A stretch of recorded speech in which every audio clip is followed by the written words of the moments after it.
ગાંધીનગર સહિત ઉત્તર ગુજરાત અને સૌરાષ્ટ્રમાં 4 ડિસેમ્બરથી કડકડતી ઠંડી પડશે. હવામાન નિષ્ણાત અંબાલાલ પટેલે જણાવ્યું છે કે તમિલનાડુ અને દક્ષિણના રાજ્યોમાં ફેંગલ વાવાઝોડું આવવાથી તેની સીધી અસર ગુજરાતના કેટલાક વિસ્તારોમાં થઈ શકે છે. તેમણે વધુમાં કહ્યું છે કે 4 ડિસેમ્બરથી ન્યૂનતમ તાપમાન ઘટીને 8થી 10 ડિગ્રી નોંધાશે, જ્યારે ગાંધીનગર અને ઉત્તર ગુજરાતમાં વાદળછાયા વાતાવરણ વચ્ચે ઠંડીમાં વધારો થશે. ડિસેમ્બરના પહેલા સપ્તાહ સુધીમાં ગુજરાતમાં કોઈ શીત લહેરની સંભાવના નથી. આમ છતાં સવારના ભાગોમાં ઉત્તર ગુજરાતના ભાગો, મહેસાણા બનાસકાંઠાના ભાગો, સાબરકાંઠાના ભાગોમાં ન્યૂનતમ તાપમાન લગભગ 12 ડિગ્રી સેલ્સિયસ જેવું રહેવાની શક્યતા રહે છે. કોઈ ભાગમાં 13 ડિગ્રી સેલ્સિયસ જેવું થઈ જવાની શક્યતા રહે છે. અને 4 ડિસેમ્બર પછી લગભગ ન્યૂનતમ ઉષ્ણતામાન થોડુંક વધવાની શક્યતા રહે છે. અને 8થી 10 ડિસેમ્બર વચ્ચે ન્યૂનતમ તાપમાન કોઈ ભાગમાં 15થી 16 ડિગ્રી સેલ્સિયસ જેવું રહેવાની શક્યતા રહે છે. પંચમહાલના ભાગોમાં પણ સવારના ભાગમાં ન્યૂનતમ તાપમાન 12-13 ડિગ્રી સેલ્સિયસ જેવું રહેવાની શક્યતા રહે છે. કચ્છના ભાગમાં પણ હમણાં 12-13 ડિગ્રી સેલ્સિયસ જેવું રહેવાની શક્યતા રહે છે. અને લગભગ 4 ડિસેમ્બરથી વાદળો આવતા ન્યૂનતમ તાપમાન વધવાની શક્યતા રહેશે.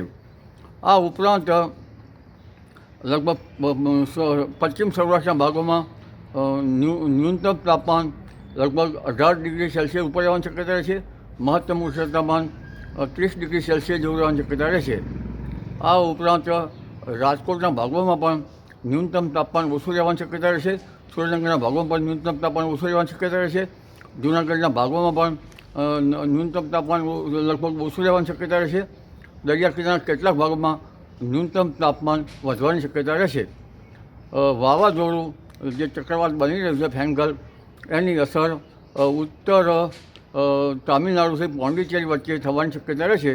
અને 30 નવેમ્બરથી લગભગ તેની અસર થવાની શક્યતા રહેશે. 2 ડિસેમ્બર સુધી તટ ભાગોમાં ભારે વરસાદ થવાની શક્યતા રહેશે. આ ઉપરાંત લગભગ આ દશામાં આંધ્રપ્રદેશ, દક્ષિણ ભારતના ભાગોમાં ભારે વરસાદ થવાની શક્યતા રહેશે. અને લગભગ 4થી 8 ડિસેમ્બર વચ્ચે ત્યાંની અસરો, જે વાવાઝોડા ફેંકલની અસરો બંગાળ ઉપસાગરમાં થતાં બંગાળ ઉપસાગરમાં ડીપ ડિપ્રેશન બનવાની શક્યતા રહેશે 4થી 8 ડિસેમ્બર. પરંતુ ત્યાંનો માર્ગ ઓમાન તરફ જવાની શક્યતા રહેશે. અને તેના લીધે બંગાળ ઉપસાગરના અસરના લીધે અને અરબ સાગરના ડીપ ડિપ્રેશનના લીધે દક્ષિણ મહારાષ્ટ્રના ભાગોમાં, મુંબઈના ભાગોમાં વરસાદ થવાની શક્યતા રહેશે. તેમજ વિદર્ભના ભાગોમાં કંઈક અસર થવાની રહેશે. સુરત, વલસાડના ભાગોમાં પણ હવામાન પલટો આવશે અને ક્યાંક વરસાદ કે છાંટા થવાની શક્યતા રહેશે. અને લગભગ ગુજરાતના ઘણા ભાગોમાં, લગભગ રાજસ્થાનના ભાગોમાં પણ હવામાનમાં પલટો આવશે. અને અન્ય ભાગોમાં પણ હવામાનમાં પલટો આવવાની શક્યતા રહેશે. પરંતુ લગભગ મહત્તમ તાપમાન હજુ લગભગ 30 ડિગ્રી સેલ્સિયસ કે 31 ડિગ્રી સેલ્સિયસ રહેવાની શક્યતા રહેશે. જી.